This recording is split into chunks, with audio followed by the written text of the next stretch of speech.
Am I the a-hole for giving my stepdad a sign that says you are not the father during Christmas dinner? My mom and stepdad have been together since I was 5, married since I was 6, and I'm now 20. My dad died when I was 5. He and mom were separated but not divorced when he passed away, and mom started dating my stepdad a few weeks later. I met him about 5 months after my dad died, and he moved in with us after a year, and they married 14 months after that. My mom really wanted me to have a dad, and found my stepdad a good partner and someone who could be a good dad to me. Only I never wanted another dad. So, I always called him by his first name and referred to him as my stepdad. He and I have butted heads over this a lot, as he thinks I should be his daddy's little girl. I think it's crazy that he feels I owe him that, and owe him from the start. It annoys me how often he likes to bring up that my dad's dead, and the fact I hardly remember him, because a lot of my memories faded with time. And when I was 7, my grandpa died, who raised my dad after my grandma died when dad was a baby. So, I lost all contact with that side. The older I get, the worse it gets. And even with 3 boys, he is still focused on me being his little girl. I have told him that I appreciate him, but I won't ever call him dad. I spent a lot of time with my mom's parents as a kid and have a bedroom at their house. We had Christmas at their house this year, and all morning my stepdad was bringing up these stories of adult stepkids asking stepparents to adopt them, and on, and told me I would be asking him soon enough after all these years. He found this article on Facebook about a woman asking her stepmom to adopt her, where she talked about it being insulting to call her stepmom, because she was always a mom to her. He said that was him with me, how I only ever had him as a dad, etc. It got on my nerves. I told him to stop. So did Grandma, who told him nobody wanted to hear about that at Christmas, but he would not let up. So, I went up to my room at my grandparents', grabbed some old art supplies I still had there, and made a sign that said, "Jason, you are not the father of Gracie." Think the Maury show and how that was like a meme for a while. When dinner was ready, I brought down the sign and gave it to him and told him whenever he needs to remember, he can look at it and adjust his expectations. He was angry. My grandparents and half-brothers laughed. The oldest of my brothers actually said his dad needed something like that because he never seemed to understand it.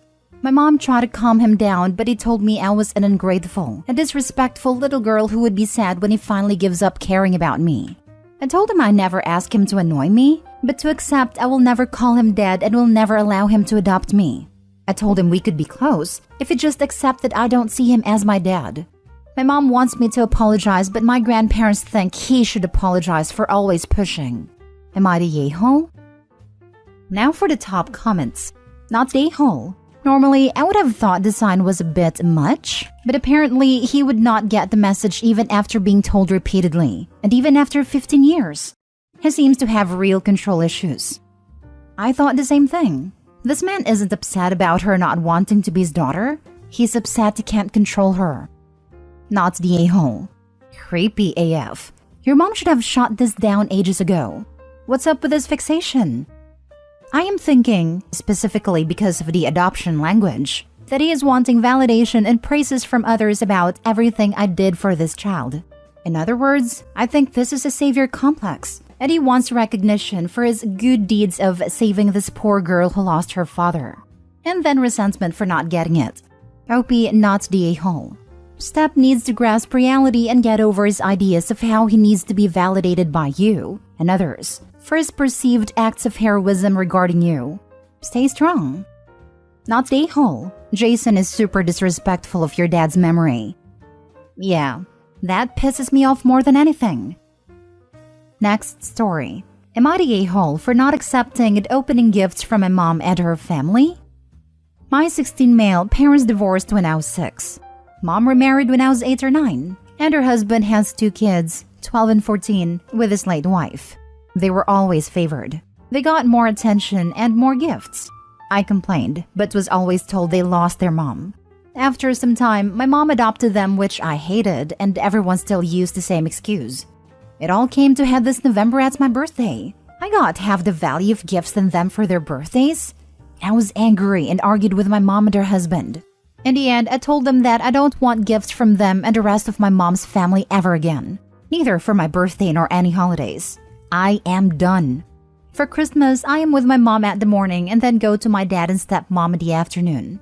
When I woke up, I went downstairs to make me some breakfast and the kids were already opening their gifts and mom told me to open mine. I told her I don't want any gifts and to just distribute them to others and went to the kitchen to make breakfast.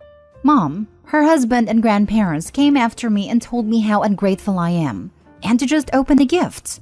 I argued with them. Things were told, people were offended, and I went to my room and locked it. I waited till my dad came and just sneaked out of the house. I told my dad what happened and he told me I should just open the gifts. I got some text from my mom's side how I ruined Christmas and made my mom cry.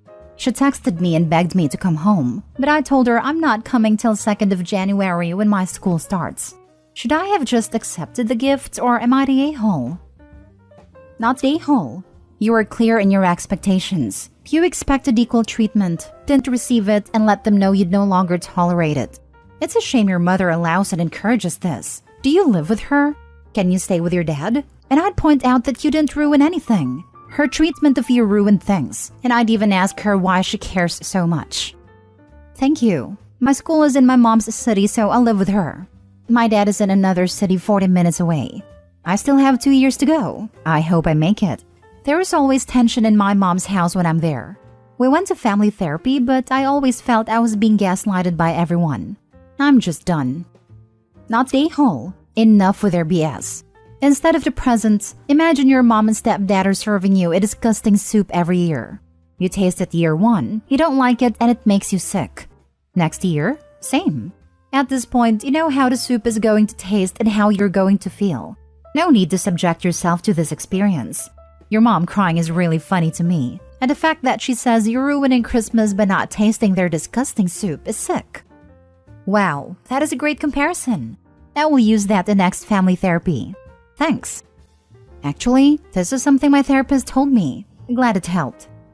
Not the a-hole. The ugly sisters open their gifts and get wonderful presents, and Cinderella opens hers and it is nothing like her stepsister's gift. And everyone smirks and feels powerful, and Cinderella feels humiliated and less than. But what if Cinderella doesn't open a present? Then no one has any power over her. She is the one with the power. My mother was a narcissist. She played loads of mind games, but I learned to take back the power, just as you did there. Yes, it hurts. It hurts bad. But you put yourself in the driving seat. You didn't ruin Christmas. You just drew a line in the sand. You just told them you are not putting up with the nonsense anymore. It is hard to enforce that as a minor, so good luck. Don't let people bully you into being the victim. Am I the a-hole for giving my wife's Christmas present to my sister? My sister is back with us at the moment and been living with us since October because of ongoing divorce with her husband. My wife was not a fan of this and wanted my sister out and told me to give her our other accommodation which we own to my sister whilst she settles for divorce. But my sister wants to live with us as she gets lonely and won't have anyone cook for her because this whole thing is stressing her out. My wife has left our business because of broken leg, so she can help with the cooking for my sister. Since the start of the year, my wife been wanting Dyson Air thing for hair. I don't get the excitement. And yes, I bought her the gift in November for Christmas and I wrapped it and put it in our garage. A few days ago, my sister was wrapping gifts for Christmas and asked me what I got for my wife. I told her it's a Dyson hair product and a Gucci perfume which is around 700 pounds in total. My sister got excited for my wife, but sad again and said she wanted Dyson hair product too, and used to beg her husband to buy it for, but he never did. Apparently, he gifted the Dyson to his now girlfriend. This obviously made me sad, so I wanted to buy her another Dyson hair product same as my wife. I also had wrapped shoes for my sister for Christmas. I went to different stores, but it was sold out. I looked online and it would only be delivered after Christmas. Because there was no option for my sister, I just removed the name sticker and put my sister's name, and gifted the Dyson I bought for my wife to my sister. Keep this in mind, I bought my wife extra Gucci perfume, so she still got the gift. And yesterday, I gave everyone their gift and everyone was happy. Until my mom told me that she saw my wife's face during the gift giving and my wife looked hurt apparently, and asked me why I didn't gift my wife the Dyson instead. I thought she was happy with the gift perfume I gave. I told my mom the truth and my mother is calling me an a-hole. My parents wanted to buy my wife Dyson hair for Christmas but asked me before they bought it, so I told them I was going to buy it for my wife. So they thought I'd actually give it to my wife and not change the plan last minute. Now my mom told our auntie too, and she thinks I was an a-hole too. I told them I will buy my wife again because we will have plenty of time, but they think it won't be the same as Christmas magic. So am I the a-hole? Edit. My sister did not live with our parents because they live up north in Scottish Village. We live in England because our business is in England, and my sister works here and her work is 20-minute drive away from where we live. My wife can walk. She doesn't need crutches. The reason she left our business was because of broken leg. But she's mobile. But she decided to rest after her cast was off. Now for the comments. You're the a-hole. But thanks for explaining quite clearly why your sister got a divorce. And why you'll get one soon too. This. Oh my goodness. You're the a-hole. First off, how is it fair to anyone that you make someone else happy on another person's account? Poor wife. She has a guest in her house against her will, for whom she is also cooking for, because apparently the sister is just very, very sad. And now she has to compromise on her gifts too. As the comment said, we can clearly see why she got divorced, and why her marriage will be rocky too. Jesus Christ. Obviously, you're the a-hole. Think of it this way. Your sister wanted her husband to buy her something and he bought it but gave it to someone else. You think he is wrong for doing this. Then, your wife wanted you to buy her something and you bought it but gave it to someone else? What the heck is wrong with you? Adding that onto the fact that you've moved your sister into your home without your wife's approval. And now you expect your wife to cook for your sister. She's a grown woman. She can cook for herself.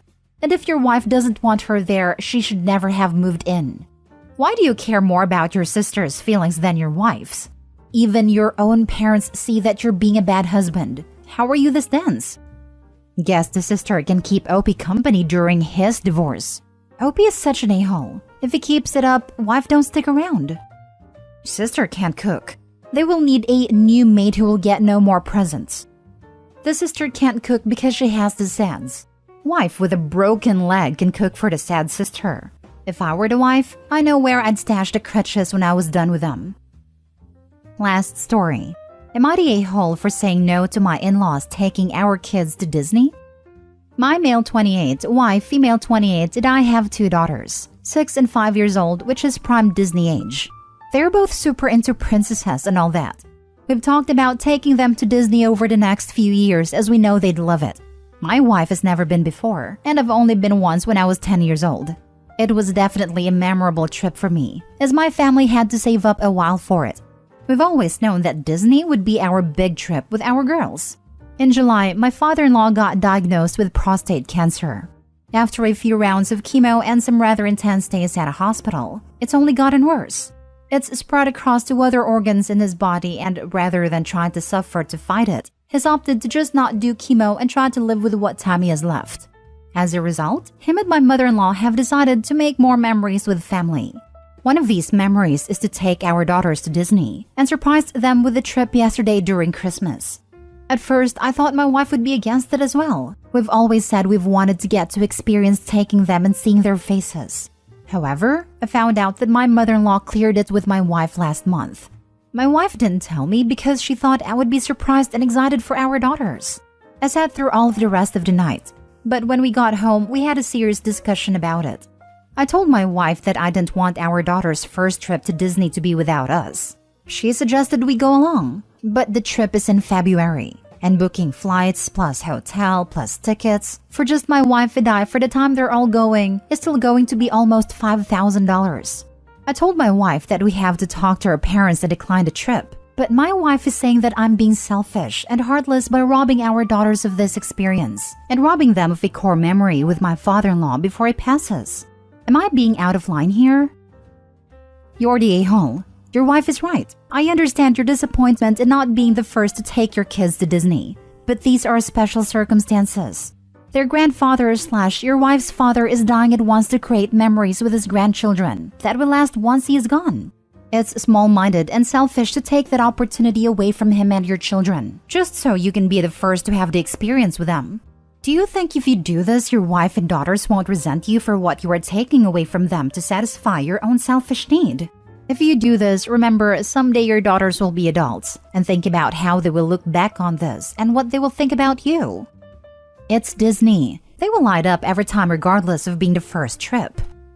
Also, what they get out of it will change as they get older. Right now, it's probably all about princesses. When they're a little older and bigger, it's maybe all about the rides they can now ride. You're the a-hole. Don't take this incredibly thoughtful and meaningful gift away from your children, especially when it is a chance to create some core memories with a grandfather who doesn't have much longer to live.